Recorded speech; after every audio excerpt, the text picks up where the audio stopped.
Hello guys, welcome back to my channel साउ स्काई पे। तो आज मैं एक्सप्लेन करूंगा ऑल क्लास अवेकनिंग कोर्सर का एपिसोड नंबर 27। तो इससे पिछले वाले एपिसोड में हम लोगों ने देखा था कि डीमन किंग रेज अपनी शक्ति एलियस को देता है। एलियस का आंख भी उसके बिजली के शक्ति के कारण पीला हो चुका होता है। एलियस बोलता है एक ही पल में पूरा शरीर इलेक्ट्रिक एलिमेंट की शक्ति से भर गया। यह शक्ति पहले से बिल्कुल अलग है। क्या मैंने सच में अपना पहला गोल्ड क्लास हासिल कर लिया है? डीमन किंग रेज एलियस को रिंग देता है और कहता है इसे भी अपने पास रख लो, यह मेरी जादुई अंगूठी है। आमतौर पर यह असीमित भंडार की तरह काम करती है, लेकिन इसकी असली ताकत कुछ और है। यह तुम्हारी आवाज सीधे मुझ तक पहुंचा सकती है। बस इसमें मेरा नाम पुकारना और मैं तुम्हारे पास आ जाऊंगा। डीमन किंग रेज कहता है मैं ली यून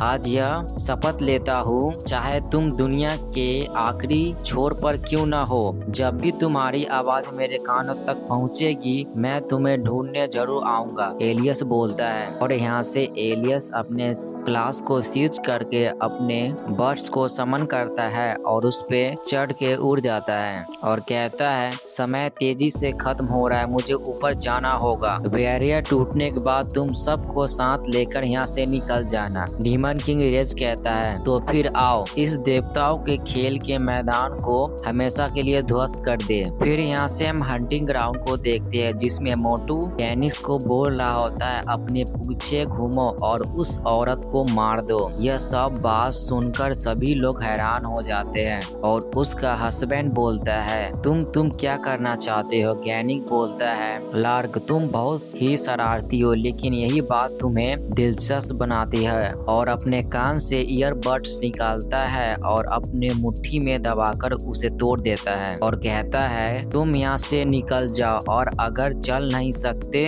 तो रेंग कर सही, लेकिन किसी भी कीमत पर जिंदा बाहर निकलो, जल्दी करो। मोटू बोलता है क्या मतलब है तुम्हारा? आइस बोलता है वह कमीना उस दिव्य आशीर्वाद प्राप्त व्यक्ति की इतनी हिम्मत कैसी हुई? मोटू बोलता है उसने सचमुच मेरा संचार यंत्र नष्ट कर दिया, बस उसे बाहर आने दो, मैं उसकी खाल जिंदा उधेड़ दूंगा। एस बोलता है अरे उधर देखो रैंकिंग बोर्ड के तरफ, भाई का स्कोर फिर से लीड बोर्ड पर आ गया है तो वह भी जिंदा है। एलियस अपने मन में बोल रहा होता है यह महान शिकारी शुरुआत से अंत तक सिर्फ देवताओं का एक खेल है। हैंचल राक्षस हो या इसमें भाग लेने वाले अवेकनर योद्धा, हम सब उनके खेल के मोहरे मात्र हैं। जो भी इस अखाड़े में प्रवेश किया है वह तुम्हारे बनाए हुए इस खेल का एक साधारण खिलाड़ी मात्र है। इस खेल में भी एक महत्वपूर्ण खिलाड़ी की कमी है। अब समय आ गया है कि तुम स्वयं भी इस खेल में उतर जाओ।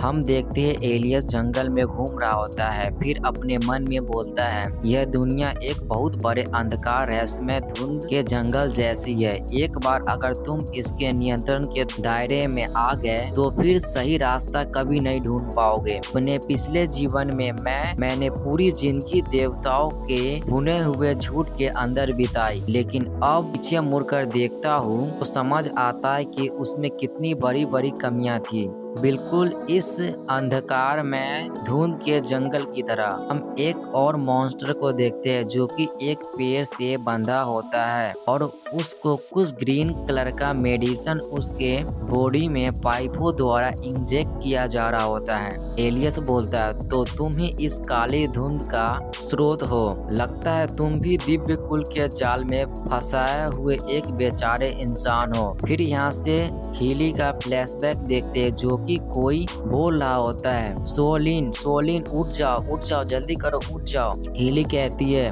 बड़े भैया क्या हुआ? और उसका भाई बहुत ही तेजी से उसका हाथ पकड़ता है और फिर बोलता है जल्दी मेरे साथ चलो। यह दोनों एक कोने में जाकर छुप जाते हैं। हीली बोलती है भाई, तभी उसका भाई उसके मुंह पर हाथ रख देता है ताकि वह आवाज न करे। एक बहुत ही खूंखार मॉन्स्टर को देखते हैं जो कि उसके डैड और मॉम को मार चुका होता है। हीली अपने मुंह पर हाथ रखकर बाहर की तरफ देख रही होती है और मॉन्स्टर उसकी गेट के पास आकर अंदर देख रहा होता है। तभी किसी का आवाज होता है हीली उठ जाओ, हीली उठ जाओ। हिली बहुत ही चौंकते हुए उठती है और अपने चारों तरफ देखती है तो वह एलियस की गोद में होती है। एलियस कहता है, तुम अभी अभी काले धुंध के डरावने सपने में फंस गए थे, लेकिन अब सब ठीक है। हिली एलियस बोलता है, सब खत्म हो चुका है, अब यहाँ की हर चीज को भी खत्म हो जाना चाहिए। हिली का भी नाम स्क्रीन पर आ चुका होता है। आइस चिल्लाते हुए बोलता है, देखो देखो हिली का स्कोर भी आ गया है, यह तो बहुत मजेदार है, देखो मामला कहाँ पहुँच गया।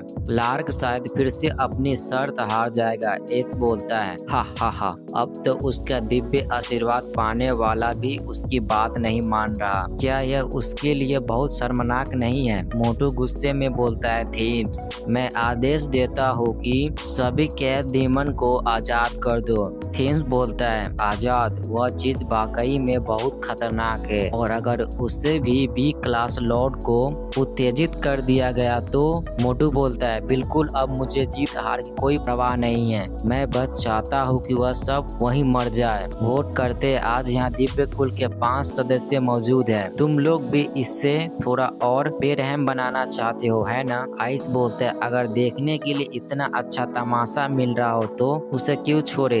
एस बोलता है, क्या तुम्हें अपनी ही दिव्य आशीर्वाद पाने वालों पर बिल्कुल तरस नहीं आता? मोटू बोलता है, बहुत बढ़िया, अब 3 वोट हो चुके हैं। ए चलो जल्दी आजाद करो। तो यह एपिसोड यहीं पे खत्म होता है। तो फिर मिलते हैं अगले वाले वीडियो में। अगर इससे पहले आप लोगों ने पिछले वाले वीडियो नहीं देखा है तो आप लोग प्लीज मेरे चैनल पर देख लेना और लाइक करना, प्लीज सब्सक्राइब और कमेंट कर देना।